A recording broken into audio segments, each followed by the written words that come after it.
Hey there, friends, I'm Q, and welcome to my Bipolar 1 journals where I share my thoughts and experiences as someone with Bipolar 1 disorder.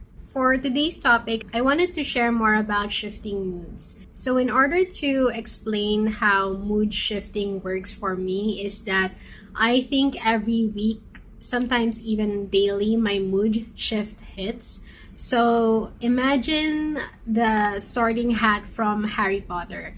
And every week I get sorted into a house. And those houses are high, normal, and depressed. So every time that I have a mood shift, instead of telling the hat, not Slytherin, not Slytherin, for me it's always not depressed, not depressed. Yeah. And mood shifting really sucks because it makes it really hard to plan things with friends. As adults, it usually takes weeks to months for schedules to actually align and for these plans to materialize.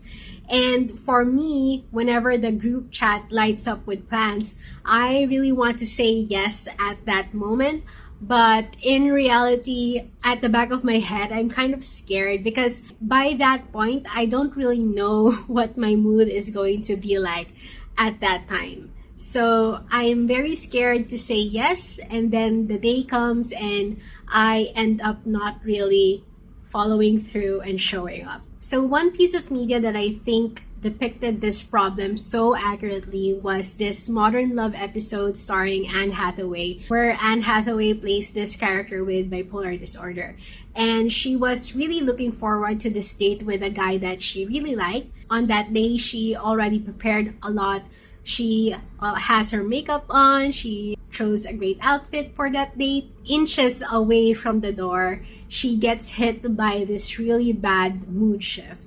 And in the end, she wasn't able to make that date. So relating it back to my saying yes to plans, for me, the hardest part is actually saying yes and then arriving at the event, and then in the middle of the event, the mood shift hits.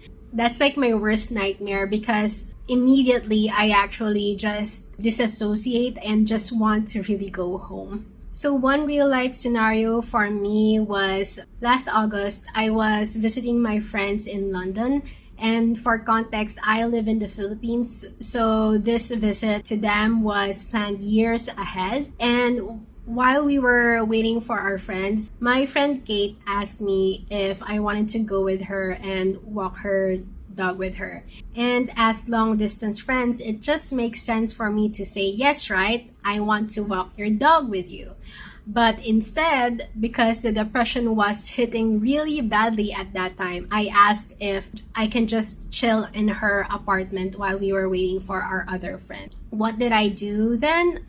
I just stared at the window and not even do anything. Like, I didn't even have energy to watch Netflix. I just stared at the window, trying to tell my depression to go away because I'm with my friends, but it is there. It did not go away throughout the night. I kind of disassociated by that time, but yeah.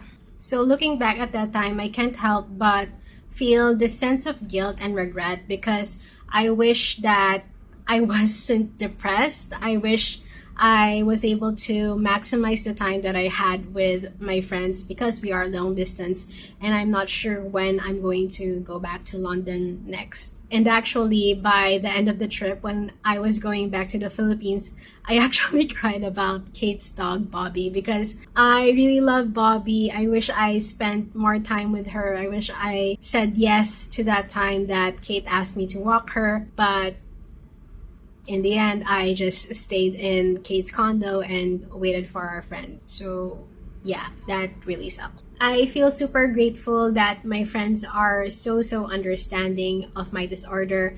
Actually, as soon as I got word of my condition, I immediately opened up about it with my closest friends and family, of course. And I'm super lucky because no one really gave me a hard time about sitting things out, more concerned about me because I think my depression was really hitting in London because of the seasonal thing. They rarely get any sun in London, so that's probably affecting me during that time. So yeah, If you're one of my besties and you're watching this video, I love you. I'm super duper lucky to have you in my life, and thank you so much for loving me despite of my disorder. I'm gonna cry.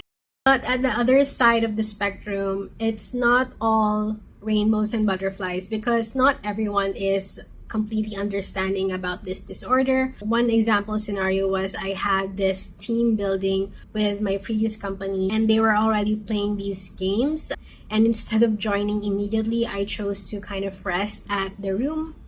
And one of my coworkers kind of called me out for it and called me a killjoy.